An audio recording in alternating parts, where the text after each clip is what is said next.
Good morning, YouTube, and welcome back to the channel. This morning we are at Ridgeway, Colorado, and we have this gorgeous beaver pond behind us, and you can see the peaks have a fresh layer of snow, which is also covering the grasses in the foreground. Unfortunately, the nearest stand of aspens to us has lost a lot of its leaves, and the rest of the forest looks absolutely gorgeous. We're not going to get any light this morning. Sunrise is supposed to have already passed.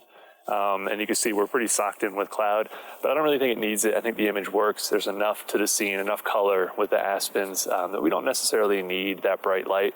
I am still waiting for it to get a little bit brighter just so that I can have a shorter shutter speed. And there are a couple of birds that keep disturbing the reflection, and this image really needs that reflection. I've positioned myself just high enough to where I can get the full scope of the peaks and the fall foliage in that reflection.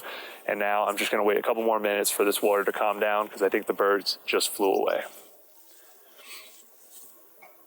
And if I'm looking around like a crazy person, it's because we keep hearing what sounds like a moose. And the last time I was here, there was a moose, two moose actually, right in this field here. And we keep hearing this puffing noise and stuff getting knocked over. And there are horses in that direction. There's also something over here. So a little bit of a pucker factor here, sitting on the edge of this water, waiting for a moose to show up behind us. So that's why I look like a paranoid freak.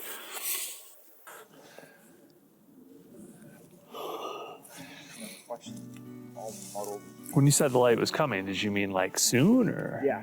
Oh, okay. Yeah, like in the next 3 minutes. Okay. You might need to get recalibrated, Joe. Actually, I gotta be honest, that cloud kind of obscuring those peaks over there, that looks awesome. That looks awesome. Because if the light does come, that would be... Look, it's on that face right now. Yeah, it is, a little bit, subtly, yeah. But it's... Nope. Jim, trust me, it's coming from right here.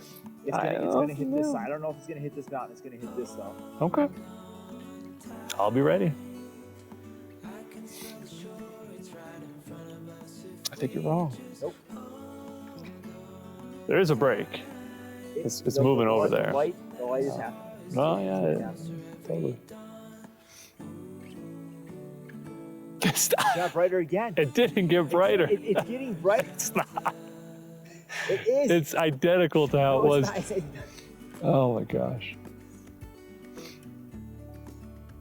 I can't understand how there's no wind and the reflection just tiny breeze, but not enough to. It's enough. Oh man. The light is gonna happen.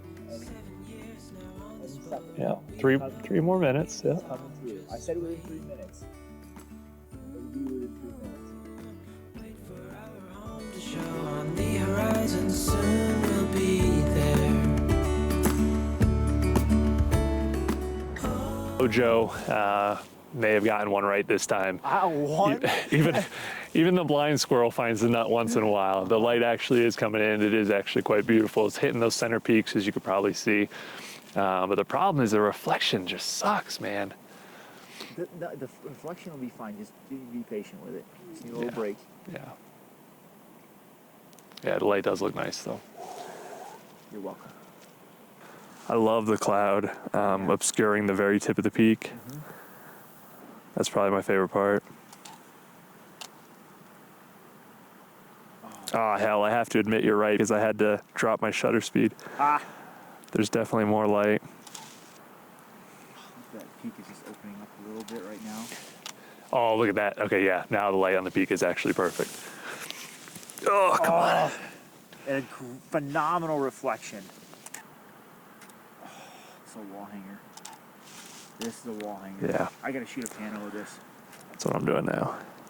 That's all you do. Perfect reflection. Your pano Jim. Okay, so as much as it pains me to admit, Joe here was right. The light did come out and it was gorgeous. We had a brief moment where the reflections weren't perfect. The water is moving slightly, but that doesn't bother me. I think there's enough where you can see the peaks and the foliage, which is beautiful. But the light on the peaks was absolutely gorgeous. And the clouds coming across just added a lot of drama to the image. So I think it's going to be a really nice scene. I didn't end up bracketing. I shot at 1/13 of a second, f11, ISO 100.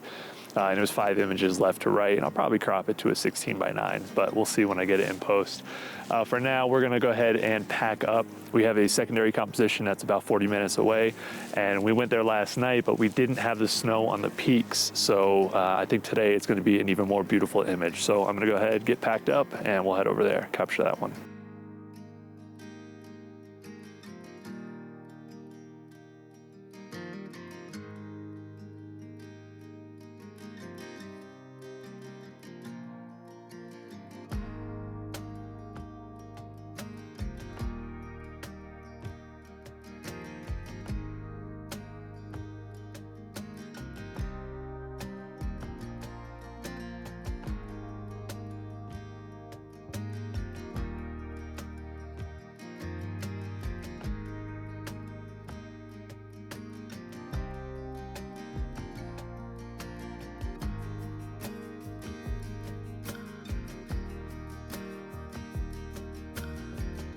Okay, so behind us is the secondary composition that I mentioned earlier, although by now it's like our 10th composition of the day. You can see we have these beautiful peaks here and the stand of aspens in front of them, and then these beautiful orange shrubs coming down the hillside. So there's 2 different ways to shoot this, and I'm gonna do both. The first is to just focus on the peak and the immediate foreground there. It's probably around 100 millimeters. And then the other is to, of course, shoot a pano, starting with this peak all the way on the left, coming all the way to the right of where our first composition is gonna end. Now, the key to this image is that the sun is now high enough where it's illuminating that entire foreground. The problem is that the clouds have come in and there's some snow coming down and it's obscuring the top of this prime peak here in front of us. So I'm gonna wait a couple of minutes because I think the shot really needs that. And then what I'm gonna do is I'm gonna shoot it with digital first because I wanna knock out that pano. And then I'm gonna put on the 4x5 camera because I just purchased a 300 millimeter lens, and that is going to be perfect for this scene right in front of me. I framed it up using my viewfinder app, and it puts the peak exactly where I need it at 300 millimeters. So I'll shoot it with both digital and film. Because of the dynamic range, I'll probably be using Ektar 100. But let me go ahead and get set up for the first shot, and then we'll get that image. It really needs that peak. I would love it if the peak was just barely visible, though. It needs to be there. Just happened. Yeah, I missed it. You missed it. Talk to the camera, Jim. Yeah. Feeling good conversation around. Wow. Ouch. Mystical texture cloud. Did you say mystical? Yeah. Mystical. I'm gonna make fun of I you. love this shot. Yeah, that's good. Especially because right now, actually, with the peak, with the cloud just on either side of the ridge, that's gorgeous. Okay, so I was wrong. The peak actually came out for just a brief moment, and it was absolutely glorious. We had nice dappled light all across the peaks, beautiful light on the foliage in the foreground, and then that nice moody atmosphere above that primary peak right in front of us. So I went ahead and shot both compositions.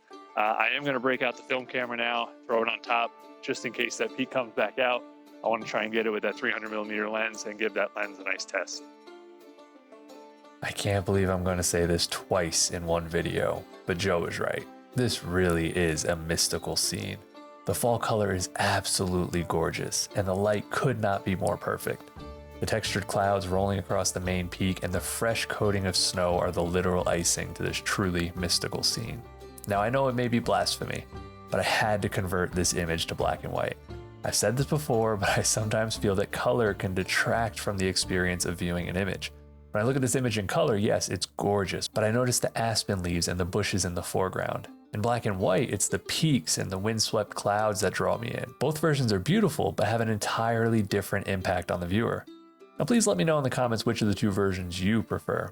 All right, well that's gonna do it for me today. This was only one half of my first day on this trip. I had intended to do one video for each day, but there were just too many compositions to pack in. The next several videos are gonna be nothing but absolutely glorious fall photography, and I'm happy to say I came away with some of my best fall images on this trip. I hope you enjoyed the video, and more importantly, the images, and I also hope you have a fantastic weekend. Now get out there and make some images.